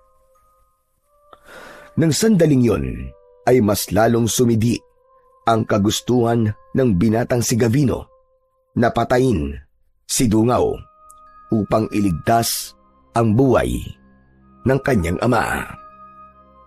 Bago sumapit ang dilim, ay dinasalan at inorasyonan ni Gavino ang anting-anting na ibinigay sa kanya noon ng kanyang ama na si Mang Arman. Siniguro niya na sa pagkakataon na yon ay mas magiging makapangyarihan ang kanyang anting-anting. Matapos yon ay pinuntahan ni Gabino ang kanyang amang wala pa ring ulirat. Nakahiga yon sa papag nito. Lumapit si Gabino at hinawakan ang kamay ng kanyang ama. Tay, patawarin niyo ako kung iniwan ko kayo noon. Sana ay wag po kayong bibitiw. Hayaan niyo po akong bumawi sa inyo sa pamamagitan ng pagliligtas ko sa inyo. Nangangako po ako na papatayin ko ang halimaw na si Dungaw dahil yun lamang ang paraan para mawalan ng bisa ang pagbarang niya sa inyo.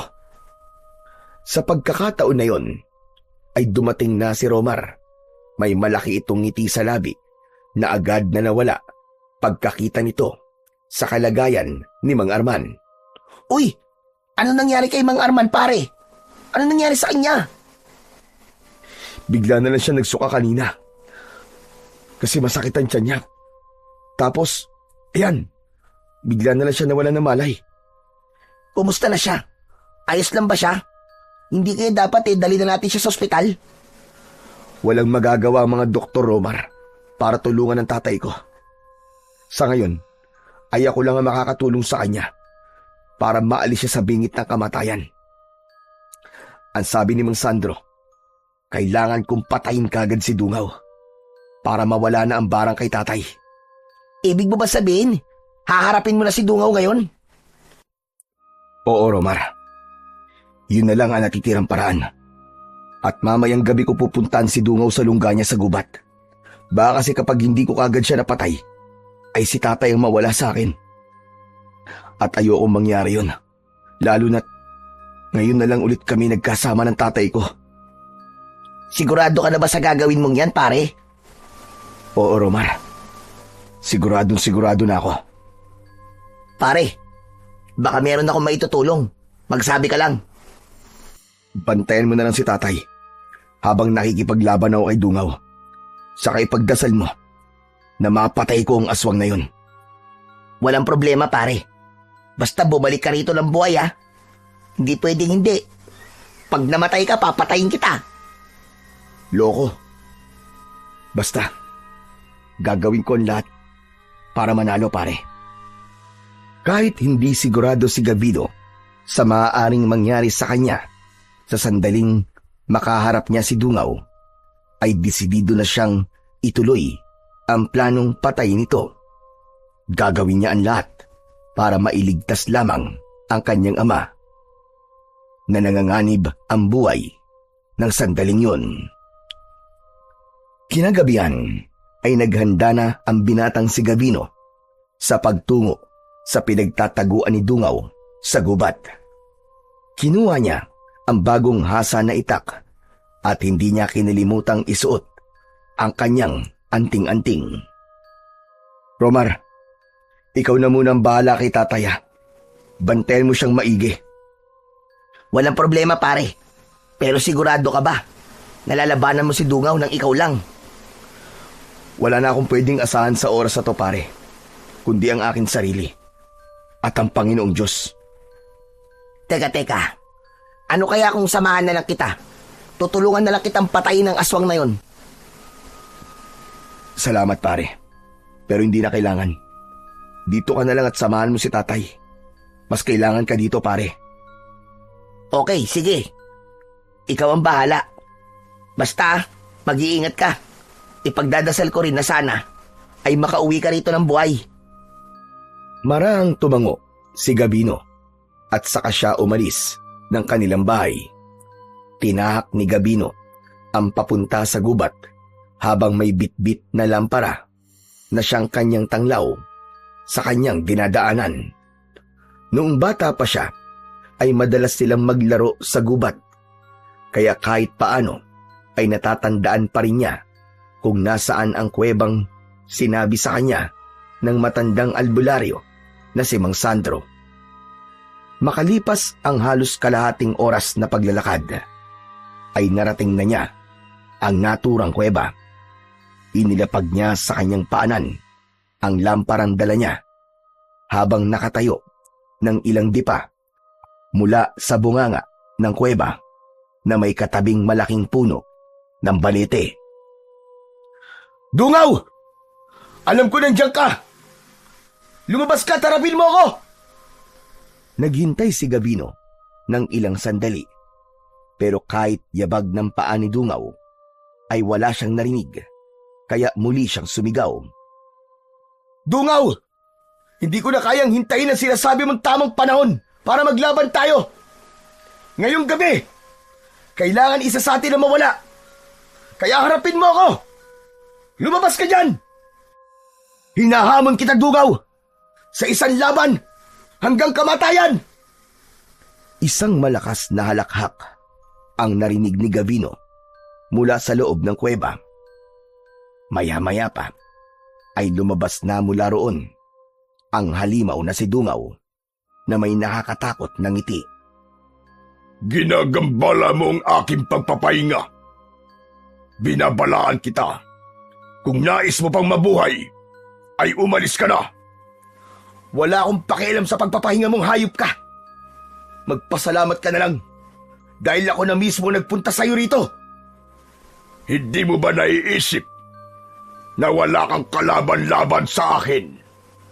Mga ninuno mo nga, kahit marami sila, ay hindi nila kagad ako napatay.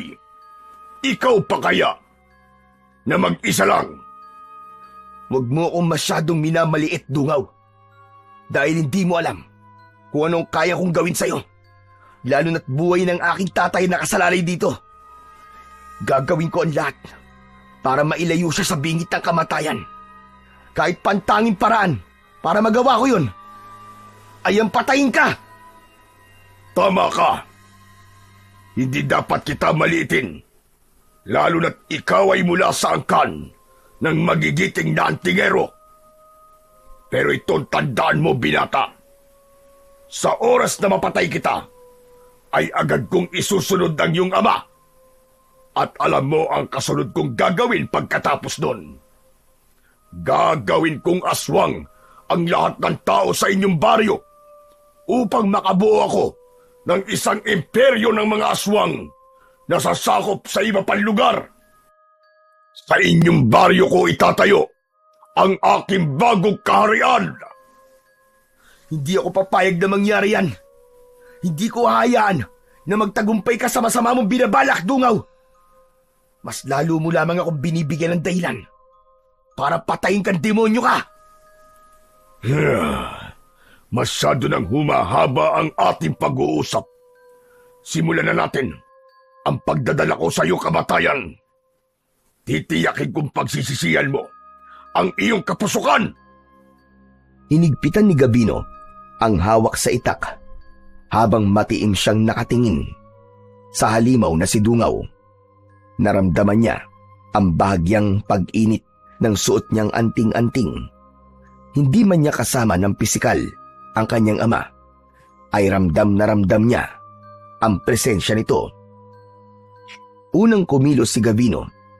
Mabilis ang kanyang mga akbang at walang alinlangan ang kanyang unang pag-atake. Inundayan niya ng malakas na taga si Dungaw, pero nagawa nitong salagin yun gamit ang braso nito. Nasugatan ang braso ni Dungaw, ngunit hindi nito ipinakitang nasaktan ito. Hindi naman nagpatalo ang halimaw na si Dungaw at bigla itong lumundag at sinunggaban ng malakas si Gabino. Sasalubungin sana to ni Gabino ng taga, pero mabilis na umiba ng direksyon si Dungaw. Nawala ito sa paningin ni Gabino hanggang sa naramdaman niya ang pagbaon ng mga kuko nito sa kanyang likod. Mabilis na humarap si Gabino sa kalaban at tilaga niya ito ng malakas sa balikat. Nag-iwan yun ng malalim na sugat, pero sa halip na masaktan ay malakas pang tumawa si Dungaw na animoy nanunuya. Ano bang palagay mo? Mapapatay mo ko ng iyong itak? Hindi ba nasabi sa iyo ng iyong ama na isa kong hanagob at ang isang pangkaraniwang sandata ay walang silbi para ako ay paslagin? Pwes, ipapakita ko sa'yo na kahit pangkaraniwan lang ang aking sandata, ay kaya pa rin kitang patayin. Nagpalitan sila ng matinding atake. Bawat hiwa ng itak ni Gabino ay sinalubong ng mga suntok, kalmot at kagat ni Dungaw. Ngunit habang tumatagal, nagsimulang bumagal ang mga galaw ni Gabino. Ramdam na ramdam niya ang hapdi ng kanyang mga sugat, at bago pa man siya makabawi, ay muling sumugod ang aswang at binigyan siya ng malakas na suntok sa muka. Dahil sa suntok na yon, ay tumilapon sa malayo si Gabino at napahiga siya sa lupa.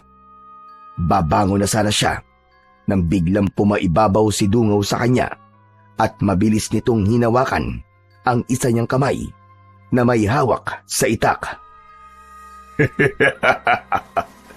Ano ka ngayon? Binigyan na kita ng babala kanina, pero hindi ka pa rin nakinig. Ano bang tingin mo? Ikaw ang itinakdang magbabalik sa akin sa aking libingan? Sa tingin mo ba ay papayag ako na mula sa inyong lahi ang muling papatay sa akin? Oo, Dungaw. Yun nga ang iniisip ko. Ako ang papatay sa iyong diablong buwang ka. Hindi ko alam kung saan ka humuhugot ng lakas ng loob para sabihin yan. Gayong kitang-kita na natin na talo ka na sa laban na ito. Hanggat humihinga ako, ay hindi ko tatanggapin ang aking pagkatalo. Kung ganun, ay papahintuin ko na ang iyong paghinga. At pagkatapos, ay isusunod ko na kagad ang iyong ama. Tumiim ang bagang ni Gabino. Sa dami ng mga sugat na meron siya, ay labis na ang panghihinang nararamdaman niya. Napagtanto niya na hindi sapat ang anting-anting na meron siya para labanan ang halimaw na si Dungaw. Ngunit ganun pa man, hindi pa rin siya nawalan ng pag-asa sapagkat buhay pa siya at humihinga.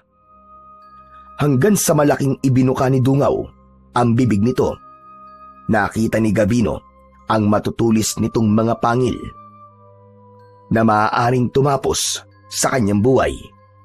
Akmang sasakmalin na ni Dungaw ang leeg ni Gavino nang marinig nila ang malakas na pagsigaw ni Mang Arman sa kung saan. Gavino! Saluhin mo ang patalim! Napatingin si Gavino sa kanyang kaliwa. Nanlaki ang mga mata niya nang makita ang ama niya na si Mang Arman na inaakay ni Romar. Isang patalim ang inihagis ni Mang Arman sa kanya at sinalo niya yon gamit ang isa niyang kamay. Hindi na nag-isip pa si Gavino at buong puwersa niyang itinarak ang patalim sa gilid ng leeg ni Dungaw. Pagkahugot niya nun ay paulit-ulit niya nang sinaksak sa leeg ang aswang. Sumirit ang maitim na dugo ni Dungaw sa mga sugat nito sa leeg. Tumayo ito at umatras palayo kay Gavino. Nanlalaki ang mga mata ni Dungaw na parabang hindi ito makapaniwala sa nangyari. Marahang tumayo ang binatang si Gavino at humakbang siya papalapit sa halimaw na si Dungaw. Lumayo ka sa akin! Lumayo ka! Huwag mo kong lalapitan! Tignan mo nga naman. Kanina'y kung ano-anong sinasabi mo. Tapos ngayon ay natatakot ka nang lumapit ako sa'yo. Lumayo ka! Hindi ito maaari! Hindi pa ito ang katapusan ko! Anong hindi pa? Katapusan mo na, Dungaw. At kapag napatay na kita, maililigtas ko na rin ang buhay ng aking ama. Mawawala na ang barang mo sa kanya. Ngayon, hayop kang diablong buang ka. Bumalik ka na sa hukay na pinanggalingan mo! Isang malakas na sigaw ang pinakawalan ni Gavino bago siya tumakbo palapit kay Dungaw. Galit na galit niyang itinarak sa noo ni Dungaw ang patalim. Umalingaw-ngaw sa buong kagubatan ang sigaw ng halimaw. Pagkahugot ni Gavino sa patalim ay biglang nagliyab ang buong katawan ng aswang. Nasusunog itong bumagsak ng pasadsad sa lupa habang tuluyan na itong binawian ng buhay. Masayang lumapit sina Arman at Romar kay Gavino. Maigpit na niyakap ni Gavino ang kanyang ama na si Mang Arman. Tay! Romar! Maraming salamat at dumating kayo. Kung di niyo ako tinulungan, ay baka napatay na ako ni Dungaw. Alam mong hindi kita maaaring pabayaan, anak. Kaya nang malaman ko mula kay Romar kung nasad ka at makikipaglaban ka kay Dungaw, ay agad ko sinabi sa kanya na kailangan ka namin puntahan para ibigay sa iyo ang patalim na hawak mo ngayon. Kung ganun, ano po ba ang patalim na to?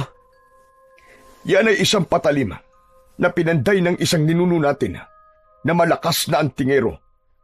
May dasal yan at sadyang ginawa yan upang patayin ang mga kagaya ni Dungaw. Ang mismong patalim na yan ang pumatay noon kay Dungaw. Kung ganun, tay, totoo nga ang sinabi ni Dungaw na hindi siya mapapatay ng isang ordinaryong sandata lamang. Kaya pala, kahit napakaraming beses ko na siyang nasugatan, ay hindi pa rin siya namamatay. Walang talab sa kanyang sandata ko. Kaya tay, salamat po talaga at dumating kayo. Salamat din sa iyo, Tol, Romar. Kasi, ikaw ang nagdala kay tatay rito. Maaasahan ka talaga. Siyempre naman, pare. Gaya ng tatay mo, ay hindi rin kita pwedeng pabayaan, no? Ikaw lang ang natitira kong best friend, eh, kahit ganyan ang itsura mo. Sira ulo. Ang mabuti pa umuwi na tayo. Kailangan ko ring ipagamot kay Mang Sandro ang mga sugat ko. Aray, ngayon ko nararamdaman ng hapdi. Aray ko. Bagamat napakaraming sugat ni Gabino sa kanyang katawan, ay mas lamang ang kasiyahan niya ng sandaling yon. Sapagkat wala na ang halimaw na si Dungaw, nailigtas niya ang baryo nila mula sa nakatakdang pagsalakay nito, at higit sa lahat ay nailigtas din niya ang buhay ng kanyang ama. Malaki ang paniniwala ni Gavino na ngayong wala na si Dungaw ay babalik na rin ang lakas at sigla ng katawan ni Mang Arman. Nang makarating na sina Gabino sa bahay, ay agad na sinundo ni Romar si Mang Sandro sa bahay nito. Maingat na ginamot ni Mang Sandro ang mga sugat ni Gabino gamit ang langis at isang orasyon. At sa loob lamang ng ilang araw na pahinga at gamutan, ay bumalik na rin sa wakas ang lakas ni Gabino, habang si Mang Arman naman na matagal nang nangihina dahil sa barang ay unti-unting bumalik ang dating tikas at sigla ng katawan. Kumalat sa buong baryo ang balita tungkol sa pagpatay ni Gabino kay Dungaw. Ang takot na bumalot sa buong baryo ay agad na nawala. Lumapit ang mga tao kay Gabino para magpasalamat at kinilala siya bilang isang magiting na antingero at bayani sa kanilang baryo. Isang tagapagtanggol na handang lumaban sa kampon ng kadiliman. Hanggang sa sumapit na ang araw na kailangan nang bumalik ni Gabino sa Maynila.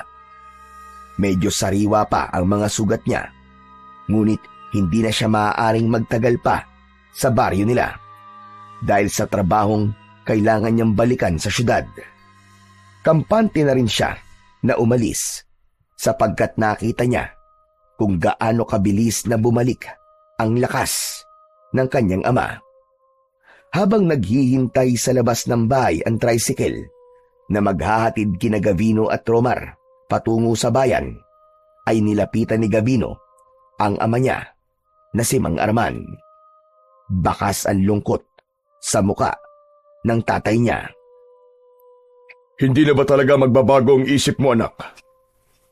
Hindi ba pwedeng manatili ka pa rito ng ilang araw? Tay, mangyari po kasing 3 linggo lang po kasi ang kinuha kong bakasyon mula sa trabaho ko. Pero wag po kayo mag-alala, tay, dahil dadalasan ko na po ang pagdalaw ko sa inyo. O siya, mukhang hindi na talaga kita mapipigilan sa pag-alis. Kung ganun, ay mag-iingat kayo ni Romar. Kayo rin po, tay, ha? Mag-iingat din po kayo kapag magsasagawa kayo ng kung anong orasyon, ha? Baka kasi mabuhay niyo na naman po si Dungaw o kung sino mang aswang. Hindi na. Natuto na ako sa pagkakamali ko, anak. Nangangako ko na hindi na yun mauulit kahit kailan. Ayos. Mabuti naman po kung ganon. Sige po, tay. Aalis na po kami ni Romar. Mano po? Matapos magpaalam ni Romar kay Mang Arman, ay sumunod na ito kay Gabino sa pagsakay sa tricycle. Nang umandar ang tricycle, ay tumingin si Gabino kay Arman at kumaway sila sa isa't isa. Magaan na ang loob ni Gabino ng mga sandaling yon sapagkat tuluyan na silang nagkaayos ng kanyang ama. Maya-maya pa ay napatingin si Gabino kay Romar at napansin niya ang malaki nitong ngiti. Teka. Bakit parang ang saya-saya mo? Halos umabot na sa batok mo yung pagkakangiti mo, ah.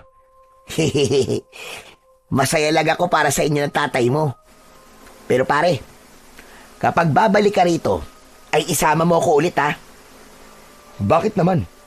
Nagustuhan mo na ba tong lugar namin kahit may aswang? Hindi pare. Nangako kasi ako kay Rosana na babalik ako rito. At sino naman si Rosana? Yung magandang babae na nakita natin dati. Naniligaw ako sa kanya eh. At alam mo ba na sinagot na niya ako? Oo, totoo talaga yung hula sa atin pare. Napakagaling pala talaga ng manghuhula na yon. Wala, Jo. Saludo na talaga ako sa pagiging matinik mo pagdating sa mga babae, pare. Hayaan mo, pare. Sa susunod, pagdating sa bagay niyan, magpapaturo ako sa'yo. Nagtawanan sina Gabino at Romar. Masaya si Gabino para sa kanyang kaibigan at tahimik niyang ipinagdasal na ang babaeng nakilala ni Romar sa kanilang baryo ay ang babaeng makakasama na talaga nito hanggang sa pagtanda nito. Ligtas na nakabalik sina Gabino at Romar sa Maynila. Mas madalas nang umuwi si Gabino sa Leyte upang dalawin ang kanyang ama at palagi siyang sinasamahan ni Romar dahil naroon ang nobya nito. Dumating ang panahon na ikinasal na si Romar at ang babaeng nakilala nito sa kanilang baryo. Tuluyan na ring nakumbinsi ni Gabino ang kanyang ama na sa Maynila na manirahan upang magkasama na sila ng tuluyan at makapagpahinga na ito. Paminsan-minsan ay bumabalik pa rin silang mag-ama sa Leyte upang dalawin si Mang Sandro na naging malaking bahagi ng kanilang kaligtasan. Sa bawat pagbisita ni Gabino sa kanilang baryo ay naaalala niya ang lahat ng pinagdaanan nila at ang bigat ng laban na kanilang nalampasan. Natutunan niya na gaano man kalaki ang galit o lamat sa relasyon ng isang ama at anak, ay laging may pagkakataon para ayusin ito basta parehas na bukas ang mga puso nila sa pagpapatawad, pagtanggap at pagmamahal.